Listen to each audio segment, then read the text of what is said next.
Fala, turma, professor Felipe Joner chegando na área e hoje nossa aula está demais. Nós trataremos a respeito do estudo do metabolismo do glicogênio. Exatamente isso, processos de síntese e processos de degradação, conhecidos como glicogênese e glicogenólise. Não deixe de pegar seu caderno de anotações e vamos para a aula!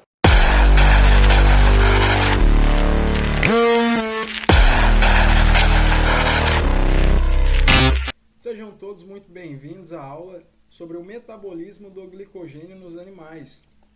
Bom, pessoal, nessa aula nós teremos a oportunidade de discutirmos a respeito dos processos de síntese do glicogênio, processo esse denominado de glicogênese. Então, nós estudaremos os mecanismos moleculares associados, a regulação desse processo de síntese, dentre outros mecanismos que consideramos importantes no estudo dessa via metabólica. É importante destacar também que nós veremos os processos de degradação. Então, quando o organismo demanda a liberação de glicose, há necessidade da clivagem desse glicogênio que está estocado. E nós veremos esse processo denominado de glicogenólise. A glicogenólise é exatamente o processo onde há a liberação de glicose para a corrente sanguínea.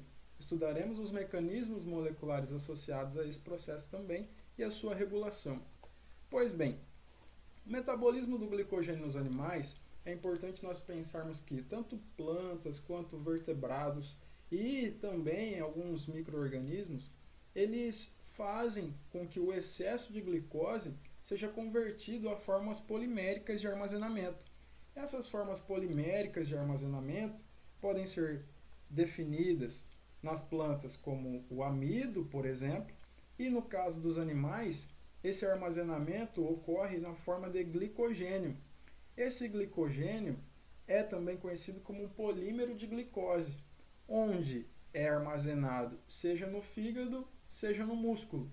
O fígado ele é usado para manter a normoglicemia.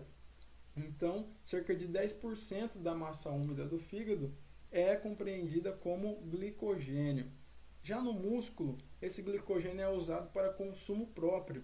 Cerca de 2 a 3% da sua massa úmida é o glicogênio que está estocado. Então, notem que esse glicogênio ele precisa ter uma forma específica de armazenamento. Então, eu não conseguiria armazenar essa glicose de forma desordenada, até porque a glicose é uma molécula grande, é uma macromolécula, ela possui 6 carbonos, 12 hidrogênios e 6 oxigênios. Então, notem que essa glicose ela precisa de uma estrutura na forma polimérica para que seja estocada da melhor forma possível. Então, o glicogênio ele é estruturado na forma de partículas beta. E essas partículas beta possuem cerca de 55 mil moléculas de glicose, cerca de 2.000 extremidades não redutoras. Essas extremidades não redutoras são exatamente as extremidades onde ocorrerão as clivagens para que essa glicose seja liberada. O glicogênio ele pode ser entendido como uma fonte rápida de energia, principalmente para o músculo. No músculo, seja no metabolismo aeróbio quanto no metabolismo anaeróbio. Em condições de exercício físico vigoroso, onde há demanda pela liberação de glicose, há uma demanda energética, esse glicogênio ele é consumido de forma rápida e é uma fonte emergencial de energia. É importante destacar que esse glicogênio ele não pode ser exportado para outros órgãos. Então, no caso aqui do músculo, do glicogênio estocado no músculo, ele é utilizado pela própria fibra muscular em condições de atividade física vigorosa, em caso de uma musculação, em caso de uma corrida e em exercício físico de modo geral. Então, já no fígado, o glicogênio ele tem uma função muito importante, que é exatamente de manter a glicemia do organismo, é manter os níveis de glicose na corrente sanguínea. Essa manutenção da glicemia, principalmente no jejum ou num período entre as refeições, esse glicogênio ele é demandado para que essa glicose seja liberada na corrente sanguínea. Agora notem que essa reserva de glicose armazenada na forma de glicogênio no fígado, essa reserva ela pode sim ser exportada a outros órgãos, por exemplo, os neurônios. Nós vimos na última aula que existem alguns tecidos, algumas células que demandam exclusivamente da glicose, elas necessitam exclusivamente da glicose. E no caso dos neurônios, é um exemplo disso. Então, esse glicogênio que está no fígado, ele pode ser exportado para outros órgãos e essa glicose será utilizada, né? Na verdade, a glicose que está armazenada na forma de glicogênio, ela é exportada para outros órgãos, a exemplo dos neurônios. Esse glicogênio, eles são, como eu disse, eles são polímeros. E a sua estrutura, nesse processo de condensação, eles formam partículas eletrondensas. O que são partículas eletrondensas, professor? São partículas que acabam se aglomerando por conta dessa afinidade eletrônica e aumentam a sua densidade, ocupando uma menor área. Então, isso também é chamado de rosetas. Formam-se as rosetas alfa. Essas rosetas alfa são grânulos de glicogênio, que são estocados principalmente no tecido hepático. Então, olha só, aqui a gente tem um corte histológico, né, onde é possível evidenciar as rosetas alfa. É um corte histológico de um tecido hepático. Aqui, nessa imagem mais aproximada, esses grânulos em coloração violeta são as rosetas. Aqui no canto superior direito, nós temos a representação também, né, um corte histológico, uma imagem de micrografia, que é possível identificar essas rosetas, que são os grânulos de glicogênio. Então, quando há necessidade, a gente tem essa demanda energética, o organismo tem uma demanda energética, esse glicogênio então é liberado na forma de glicose. Tá bem, pessoal? Então vamos entender como que isso funciona, como isso acontece. É importante termos clareza das características do glicogênio, as características químicas do glicogênio. Como eu disse a vocês, o glicogênio é um polímero de glicose.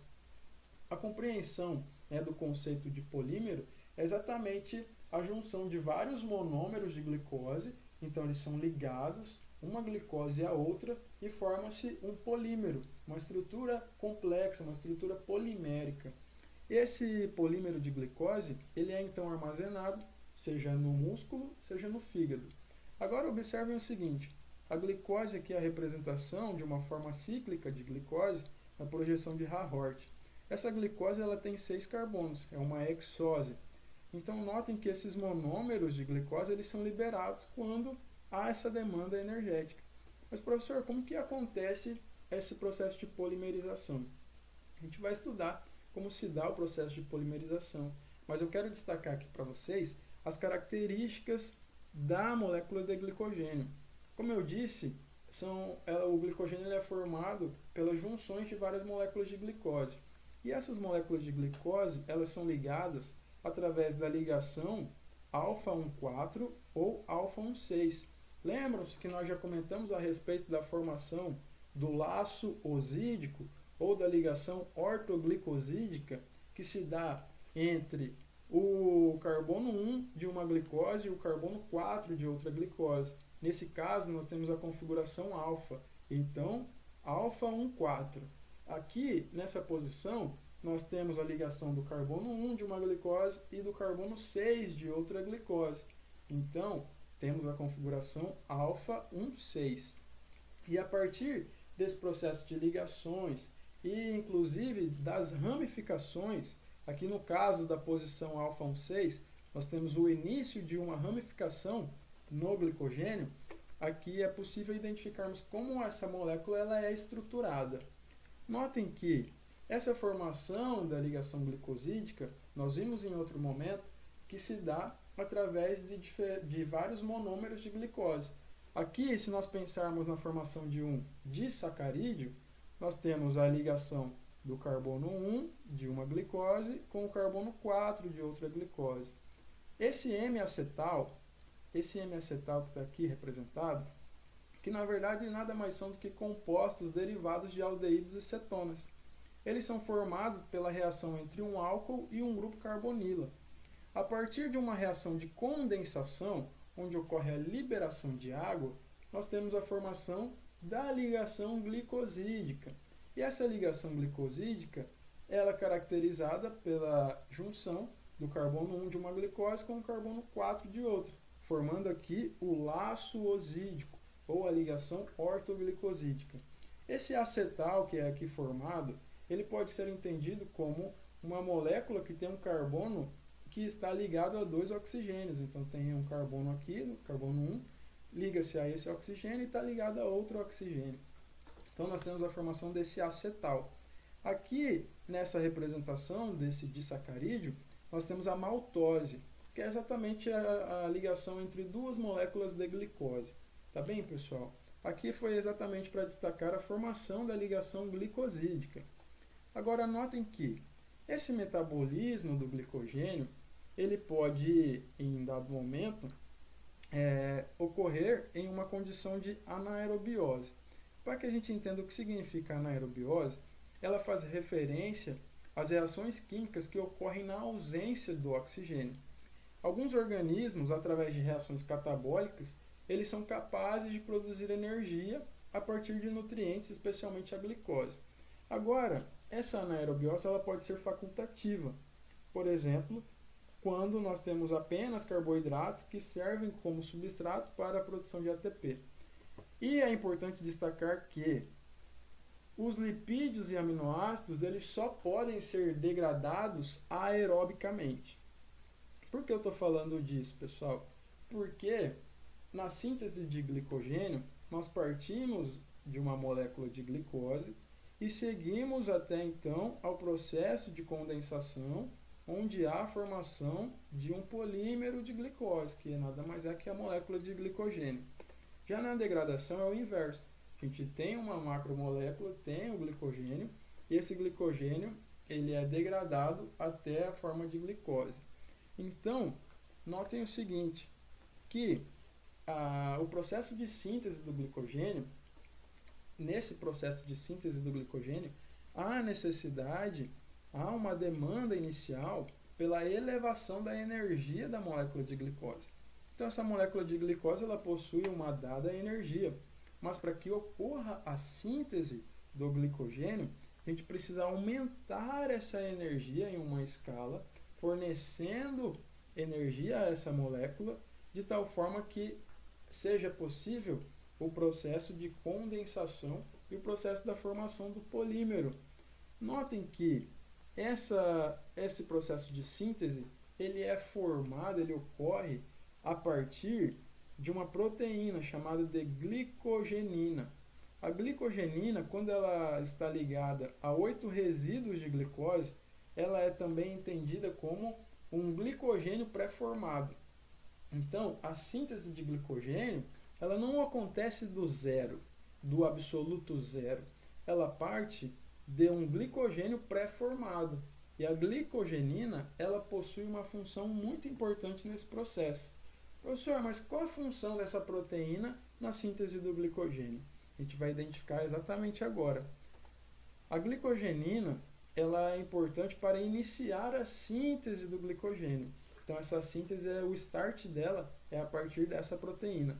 Na primeira etapa, observem o seguinte. Nós temos a transferência de um resíduo de glicose e esse resíduo de glicose é da UDP-glicose. Professor, o que é a UDP? A UDP é a uridina difosfato. A uridina difosfato está ligada a uma molécula de glicose. E notem que essa glicose da UDP, ela acaba atacando a hidroxila ou o grupo hidroxil de um resíduo de tirosina. Esse grupo de hidroxil do resíduo de tirosina que está presente na glicogenina, ele é atacado por essa molécula de glicose. Uma vez que essa glicose ataca o grupo hidroxil da tirosina, nós temos a seguinte formação. Através da atividade da glicosiltransferase, esse UDP ele é liberado, e nós temos a formação então da primeira molécula de glicose que se ligou à glicogenina. Então nós temos uma molécula de glicose e quando tem-se uma nova molécula de UDP-glicose, essa glicose que está ligada ao UDP, ela sofre um ataque no carbono 1. Esse ataque no carbono 1 dessa outra molécula de UDP-glicose faz com que essa glicose seja ligada ao carbono 4 da molécula de glicose que já estava fixada à glicogenina. Então, nós temos a adição de moléculas de glicose que tem como origem a UDP-glicose e ligam-se à glicogenina várias vezes. Então, a partir de 8 resíduos de glicose que se ligaram à glicogenina, nós temos um glicogênio pré-formado. E esse glicogênio pré-formado é o start para a síntese de glicogênio. Então, notem que essa sequência, onde a glicose, que é da UDP-glicose, ela vai se ligando à glicogenina, faz com que nós tenhamos a obtenção do glicogênio pré-formado, com pelo menos 8 resíduos na posição alfa 1,4. Exatamente isso que nós vimos aqui. O carbono 1 de uma glicose, da UDP-glicose, ataca a hidroxila do carbono 4 da outra molécula de glicose. Então, esse processo acontece várias vezes, ou seja, cerca de 8 vezes, e quando nós temos 8 resíduos de glicose ligados à glicogenina, nós temos então um glicogênio pré-formado.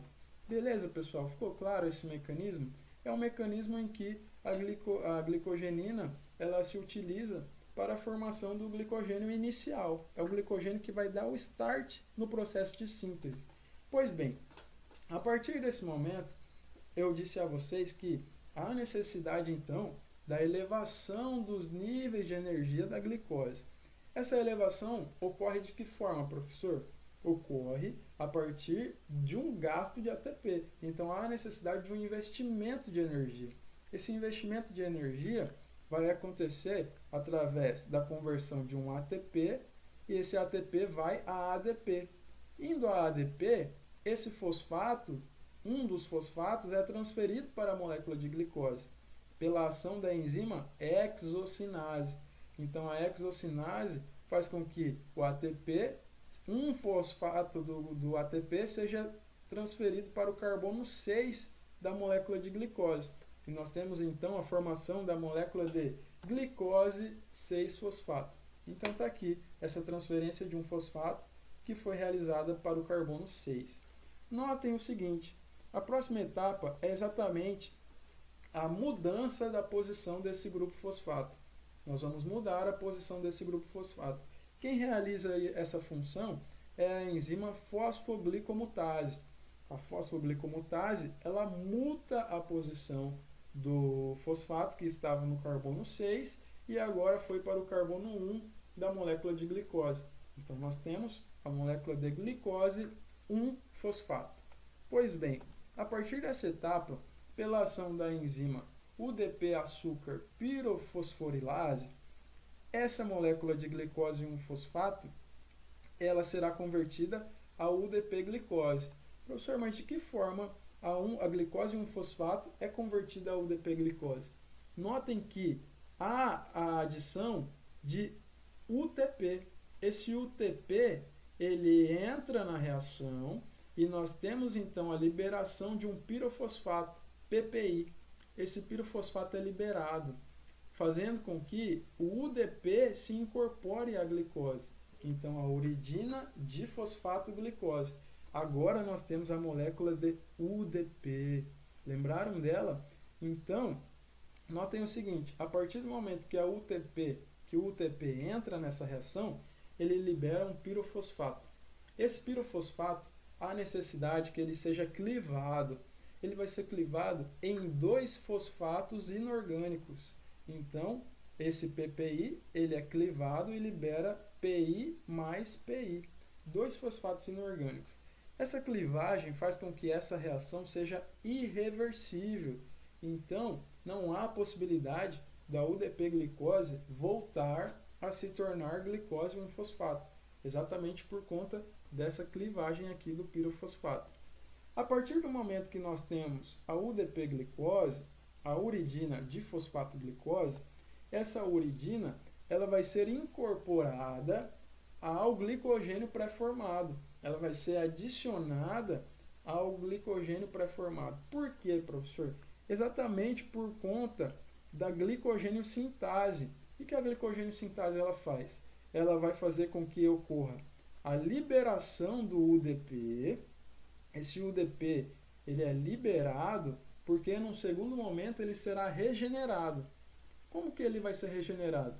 Esse UDP ele vai se ligar ele vai reagir com um ATP, reagindo com um ATP pela ação da enzima nucleosídeo difosfato sinase, nós teremos a formação de UTP mais ADP.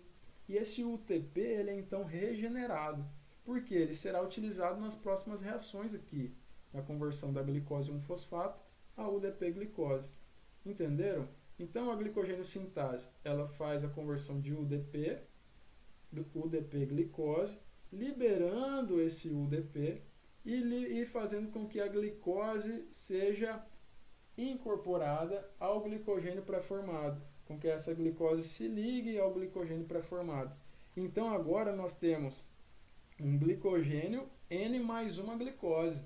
Nós tínhamos aqui um glicogênio pré-formado, N mais uma glicose que se ligou a essa molécula de glicogênio pré-formado. E a partir dessa sequência de reações, nós temos então a formação de uma estrutura polimérica de glicogênio, onde várias glicoses vão se ligando umas às outras e nós temos então a formação desse polímero. Tá bem, pessoal? Fui claro?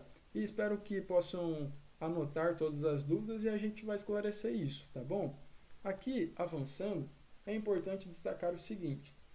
Nós temos a atividade de uma enzima chamada de enzima de ramificação do glicogênio.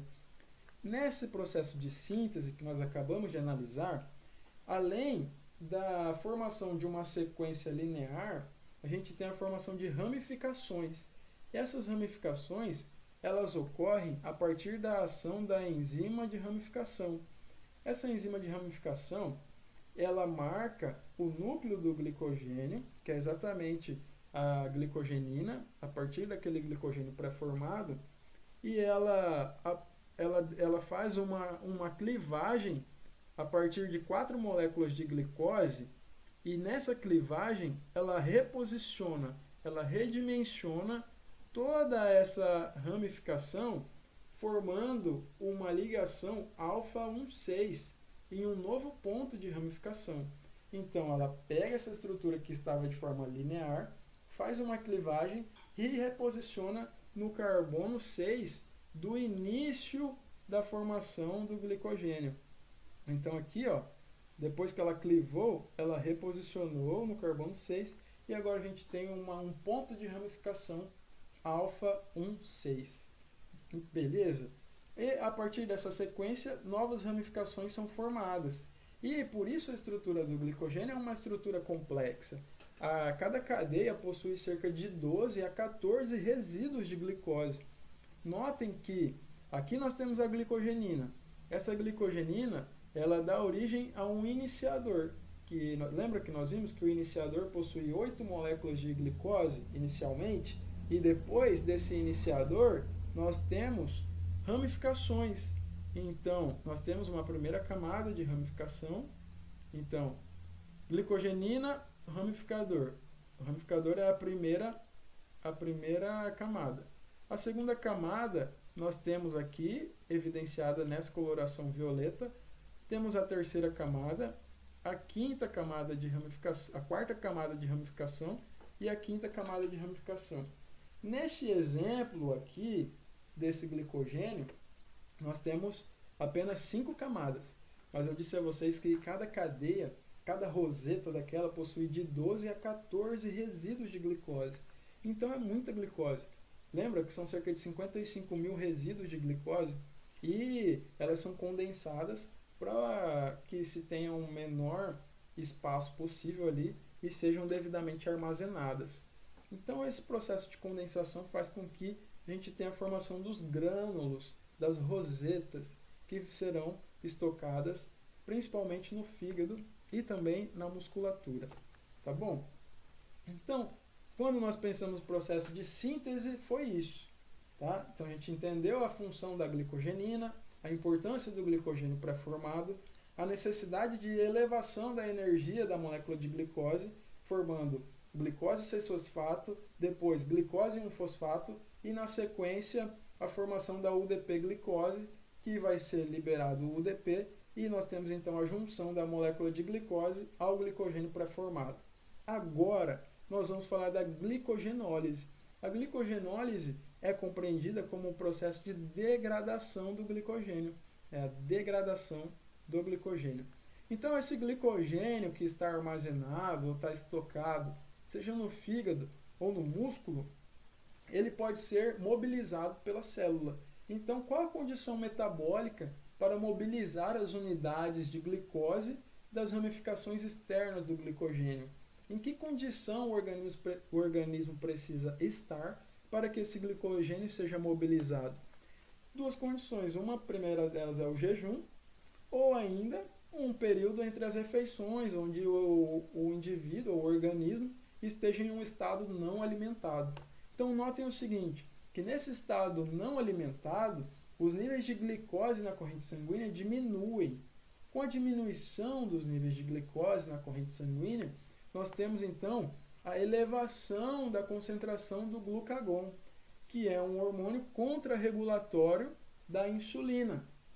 Então notem o seguinte, a partir do momento que a glicose está baixa, os níveis de glucagon aumentam e o organismo entende, olha, há necessidade de glicose. Então a gente precisa buscar mecanismos para a liberação de glicose na corrente sanguínea e de tal forma que aumente a glicemia, que eleve-se a glicemia. Aqui eu coloquei a representação do pâncreas, a gente já viu em algumas aulas, e as ilhotas de Langerhans. Nas ilhotas de Langerhans nós temos as células alfa-pancreáticas e as células beta-pancreáticas. As células beta-pancreáticas nós vimos que são responsáveis pela secreção de insulina, secreção da insulina. Já as células alfa-pancreáticas são responsáveis pela secreção do glucagon. O glucagon é um hormônio peptídico composto por 29 resíduos de aminoácidos. E esse glucagon ele vai sinalizar para a célula a necessidade de glicose. Precisa aumentar a glicemia, né, desse organismo. Então notem o seguinte, esse glucagon se liga ao seu receptor, o que leva à ativação da proteína G estimulatória. A ativação da proteína G levará a uma estimulação, a uma ativação da enzima adenilato ciclase. A adenilato ciclase ela é muito importante porque ela é responsável pela síntese de monofosfato de adenosina cíclico, o AMP cíclico, a partir de um ATP. Esse AMP cíclico ele é um importante segundo mensageiro. Por quê, pessoal? Exatamente porque ele levará à ativação da proteína sinase A, a PKA. E essa PKA ela irá ativar diversos alvos celulares a partir da transferência de um grupo fosfato oriundo do ATP. E esse processo de ativação desses alvos celulares é muito importante para diferentes mecanismos da célula. Essa fosforilação induzida pelo glucagon ocorre em diversas proteínas-chave do metabolismo hepático de carboidratos. Então, notem que a partir dessa fosforilação de diferentes alvos, nós temos um aumento da glicólise, da glicogenólise e um aumento da gliconeogênese.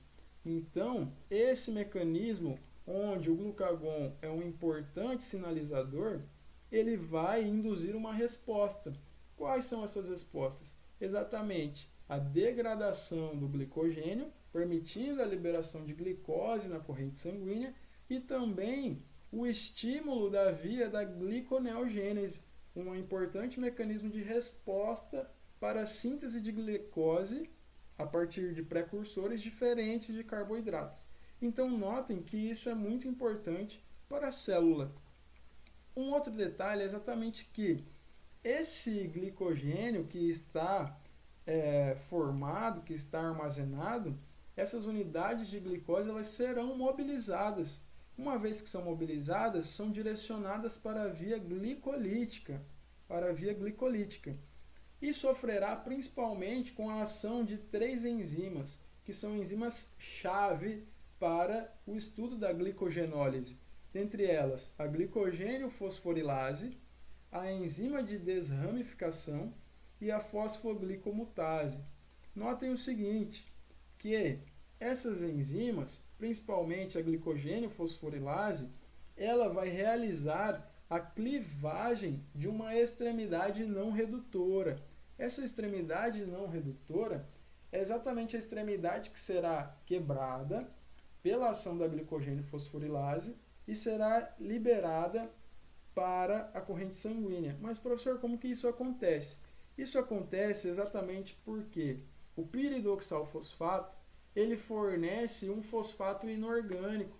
Uma vez que ele fornece um fosfato inorgânico, esse fosfato inorgânico ele tem energia e que permite um ataque às ligações alfa 1,4 da molécula.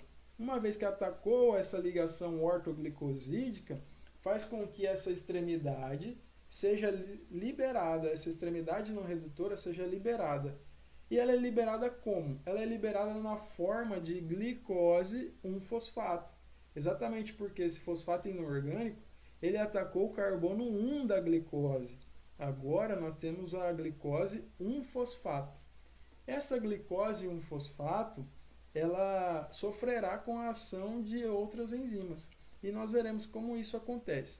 Agora notem o seguinte, a enzima desramificadora ela é compreendida como uma enzima bifuncional. Por que uma enzima bifuncional? Porque, num primeiro momento, ela vai deslocar um bloco com 3 resíduos de glicose para a extremidade mais próxima. Professor, como que isso acontece? Então, vejam só, nós temos lá a molécula de glicogênio, ela tem a sua parte ramificada, a sua estrutura ramificada. A glicogênio fosforilase ela vai fazer a clivagem dessa extremidade não redutora e levará à liberação de glicose 1-fosfato, por esse mecanismo que a gente acabou de estudar.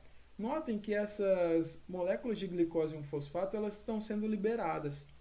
Quando essa extremidade ela vai diminuindo e chega muito próximo a um ponto de ramificação, aqui o ponto de ramificação exatamente o ponto alfa 1,6. Aqui nós temos uma molécula de glicose. Essas outras 3 moléculas de glicose, elas serão clivadas e transferidas para um outro ponto de ramificação. Elas serão transferidas para uma outra extremidade, formando ligações alfa 1,4. Então aqui ela saiu desse ponto de ramificação, as 3 moléculas, pela ação da atividade da enzima desramificadora, a sua atividade de transferase, elas serão transferidas para a extremidade mais próxima. Uma vez que foram transferidas para essa extremidade, agora sim nós poderemos pensar na liberação desse ponto de ramificação alfa 1,6. Esse ponto de ramificação alfa 1,6, nós temos a necessidade da atividade de uma enzima alfa-glicosidase. A alfa-glicosidase ela consegue clivar as ligações alfa 1,6. Então nós teremos a liberação de uma molécula de glicose livre e essa molécula será utilizada pela célula. Notem que agora nós temos um polímero inteiro composto por ligações alfa 1,4. Todo esse polímero com ligações alfa 1,4 sofrerá a ação de qual enzima? Sofrerá a ação da enzima glicogênio fosforilase, porque é ela que faz a clivagem dessas ligações alfa 1,4. E nós teremos a liberação de moléculas de glicose 1-fosfato. Beleza, pessoal? Deu para pegar a essência desse processo, onde a enzima desramificadora, num primeiro momento, ela faz uma atividade de transferase, ela executa a atividade de transferase, transferindo esses 3 resíduos do ponto de ramificação para a extremidade mais próxima. Essa glicose 1,6, alfa 1,6 ficou livre, porque ela foi clivada e liberada na forma de glicose. Agora nós temos uma ramificação inteira composta por glicose 1,4, por ligações alfa 1,4, beleza? Notem o seguinte, que lembram que ocorreu a clivagem pela ação da glicose fosforilase, e essa glicose fosforilase, ela, aqui ó, representada, a glicogênio fosforilase, a glicogênio fosforilase, ela clivou e liberou glicose 1-fosfato. Essa glicose 1-fosfato, há necessidade de uma mudança na posição desse grupo fosfato. Como que isso acontece, professor? Agora entra em ação a enzima fosfoglicomutase. A enzima fosfoglicomutase, ela é responsável por mudar a posição do grupo fosfato que está nesse momento no carbono 1, bem aqui, ó. O que vai acontecer? Nós teremos a formação de um intermediário. Esse intermediário é a glicose 1,6-bifosfato. Notem o seguinte, a fosfoglicomutase ela tem um resíduo de serina na sua composição. E essa serina ela tem um grupo fosfato aqui ligado a ela. Esse grupo fosfato ele é transferido para o carbono 6 da glicose. E agora nós temos dois grupos fosfato. Um que já estava presente aqui na glicose 1-fosfato e o outro grupo fosfato veio da serina, que estava aqui, ó. Viram só? Notem o seguinte, a fosfoglicomutase agora, nesse segundo momento, ela vai restaurar, vai capturar esse grupo fosfato que estava no carbono 1 e vai levá-lo novamente à ligação com o resíduo de serina. Uma vez que esse fosfato estava no carbono 1 foi para a serina, agora nós temos apenas a formação da glicose 6-fosfato. Então, esse processo da atividade da fosfoglicomutase formando o intermediário de glicose 1,6-bifosfato e depois convertendo a glicose 6-fosfato, faz com que haja uma mudança na posição do grupo fosfato, que sai do carbono 1 e vai para o carbono 6. Por isso, glicose 6-fosfato. Agora, notem o seguinte.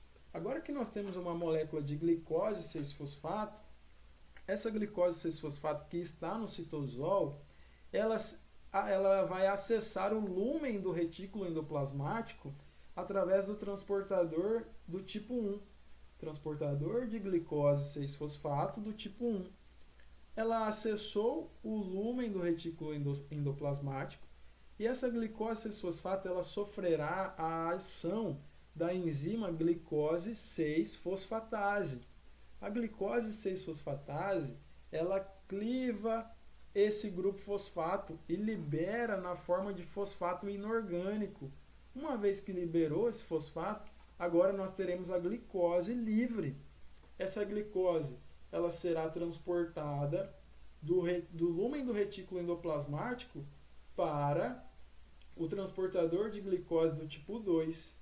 Esse GLUT2, transportador de glicose do tipo 2, ele faz com que a glicose seja exportada do lúmen do retículo endoplasmático e depois para um capilar e ela cai livre na corrente sanguínea, fazendo com que ocorra um aumento na concentração de glicose plasmática. Beleza? A concentração de glicose na corrente sanguínea, a glicemia aumenta, exatamente porque essa glicose livre agora está disponível. Então, notem que esse mecanismo é um mecanismo muito bonito, onde tanto pela ação da enzima glicose 6-fosfatase, quanto pelo transportador de glicose tipo 2, faz com que essa glicose seja disponibilizada. Esse é o principal mecanismo onde a gente evidencia o final da glicogenólise. É exatamente essa glicose sendo liberada. Certo, pessoal? Espero que tenham registrado as dúvidas e que a gente possa saná-las no nosso próximo encontro do dia 22, tá bom? Então registrem tudo e a gente vai conversar sobre esses mecanismos, tá bem?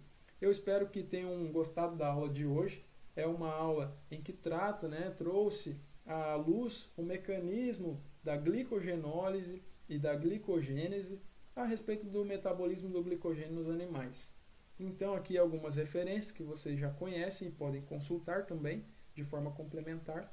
E eu agradeço muito a atenção de todos e estamos juntos, sempre construindo conhecimento na área de bioquímica. Espero poder ajudar vocês nesse processo e vamos para cima. Tamo junto porque é só o começo. Forte abraço a todos.